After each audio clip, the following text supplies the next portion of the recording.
What's up, you guys? I'm Rachel DeMita, and welcome to the Courtside Club. Last night was the highly anticipated Indiana Fever versus Phoenix Mercury game, aka the Rookie versus the GOAT game, aka Caitlin Clark versus Diana Taurasi. The game did not disappoint, and we are going to go over all of it today.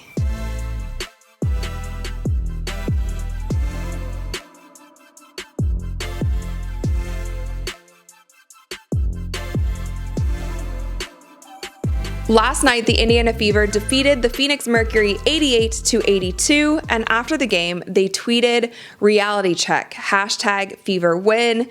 This tweet has over 20,000 likes, and this was just a little bit of shade and alluding to the interview, if you guys remember, when Diana Taurasi was talking about Caitlin Clark, and how she essentially said when Caitlin Clark gets to the WNBA, it is going to be a reality check. The game's a lot more physical. There's going to be a learning curve for her, and a lot of fans took this as Diana Taurasi being a little bit bitter or jealous of all of the hype and praise that Caitlin Clark was getting, which is also why I feel like this game was as hyped up as it was, because there was this unspoken, maybe media created rivalry between these two players, and so everybody was going to be excited to see them step on the court together. Caitlin Clark is 20 years younger than Diana Taurasi. Diana Taurasi has been in the league for so long. She is one of the greatest women's basketball players of all time. I used to watch her growing up.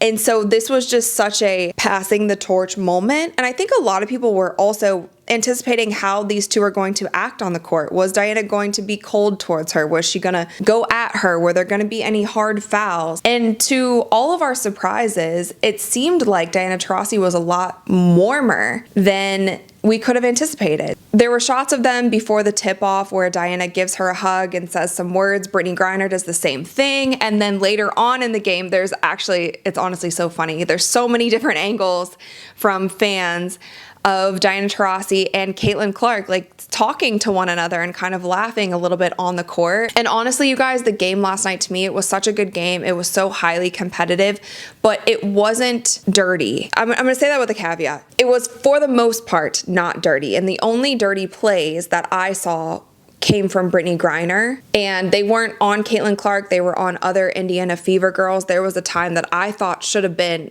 at least a flagrant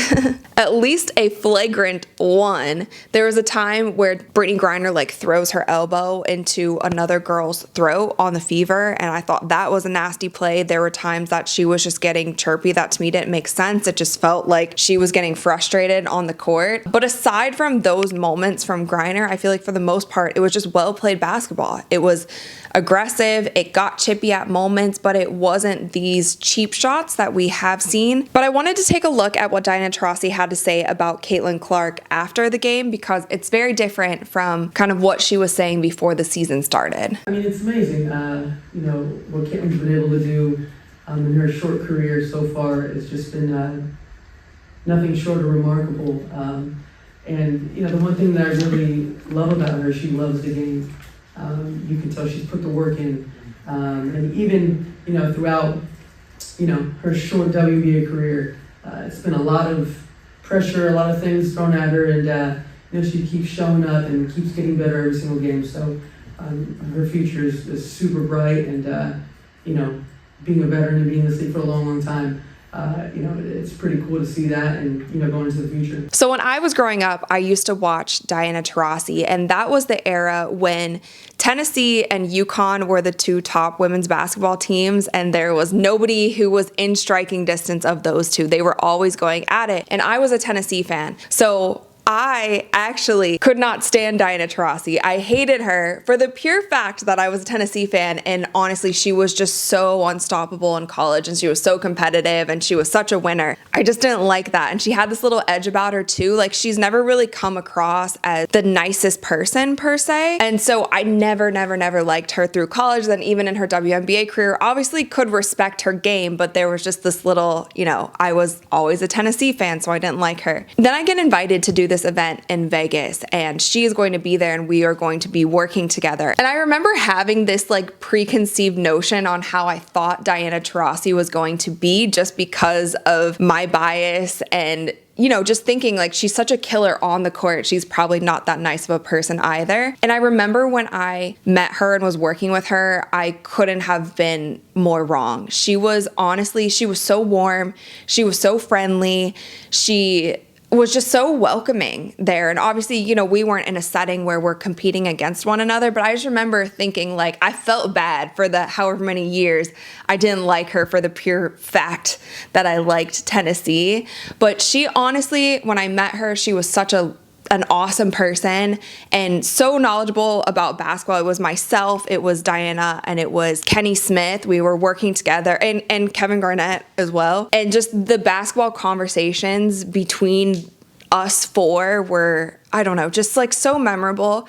And so I wanted to share that with you guys because I feel like if you haven't met Diana Taurasi or you haven't witnessed her play over the years and haven't really experienced her game, it might be hard to show her the grace and respect that she deserves. But I do just want to make it clear that Diana Taurasi is one of the greatest women's basketball players to ever play this game, and she does deserve respect. And I am glad to see the tides turn a little bit in their attitudes towards her as well.